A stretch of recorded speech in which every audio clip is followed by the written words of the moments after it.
My story before Jesus is somewhat unusual, I guess. I was a practicing Catholic. I went to Mass quite often, almost every day. I went to communion almost every day. Got into a situation where I ended up in a divorce, and quite some time later I remarried. That's when my problems started. The priest of my parish let me know at that point I was damned for what I had done, and I would no longer be able to be involved in any of the sacraments of the church. I walked away from Jesus, and you can't get any lower than that.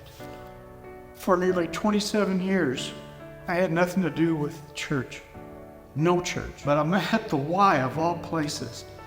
And you get to know people, and I'm talking to a young lady there. She said, "Where do you and Becky go to church?" And I said, as soon as I started looking for the exit doors, I said, "Well, Becky goes to First Capital."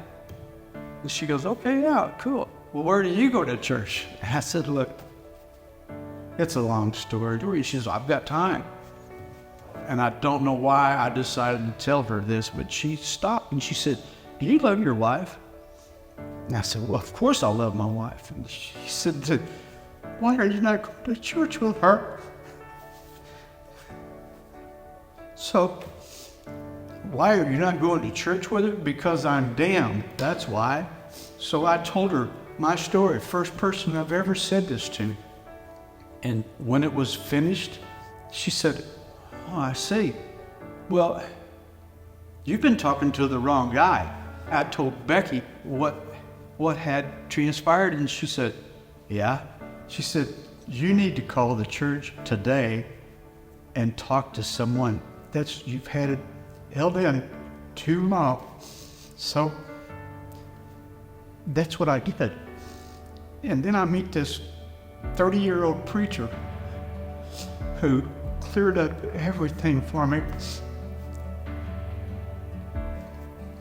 in just a matter of minutes. And